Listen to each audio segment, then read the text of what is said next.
সংখ্যালঘু মুসলিম নাগরিকদের নিয়ে মাত্র 15 মিনিটে বাংলাদেশ দখলে নেওয়ার হুমকি দিয়েছেন পশ্চিমবঙ্গের ক্ষমতাসীন রাজনৈতিক দল তৃণমূল কংগ্রেসের এক নেতা।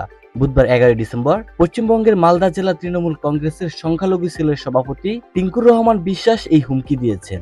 তার এই হুমকির ভিডিও সামাজিক যোগাযোগ মাধ্যমে ভাইরাল হয়েছে। তৃণমূল কংগ্রেসের সংখ্যালঘু মুসলিম সেলের সভাপতি টিঙ্কুর রহমান বিশ্বাস বলেন, গতকালও আমাদের চোখে পড়েছে বিএনপি নেতা আমাদের রাজ্যের মুখ্যমন্ত্রীকে ব্যঙ্গ করেছিলেন। এখানে সংখ্যালঘু মুসলিম যারা আছে আমাদের জন্য যথেষ্ট বাংলাদেশ। আমি কালকেও বলেছি বর্ডার খুলে দিন, মাত্র 15 মিনিটের জন্য বাংলাদেশ দখল করে নেব। তিনি আরো বলেন, যে নিজের জাতির পিতাকে চেনে না, মূর্তি ভাঙে, তাদের কাছ থেকে আর কি বা আশা করতে পারি। অদত্যপূর্ণ মন্তব্য করে তৃণমূলের এই নেতা আরো বলেন, গোটা ভারতবর্ষ লাগবে না, আমরা 32 কোটি মুসলমান থাকি ভারতবর্ষে, এত যেন লাগবে না, আমরা পশ্চিমবঙ্গের মুসলিমরাই দখল করে নিতে পারবো বাংলাদেশকে।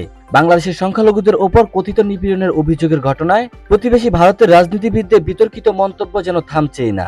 তবে বাংলাদেশ ইস্যুতে পশ্চিমবঙ্গের অনেকেই সেখানে সাম্প্রদায়িক দাঙ্গা লাগানোর চেষ্টা করছে বলে দাবি করছেন মমতা ব্যানার্জি। পশ্চিমবঙ্গের এই মুখ্যমন্ত্রী বলেছেন, কিছু অংশের সাম্প্রদায়িক উত্তেজনা ছড়ানোর চেষ্টায় উদ্দেশ্যমূলকভাবে ভুয়া ভিডিও প্রচার করছে।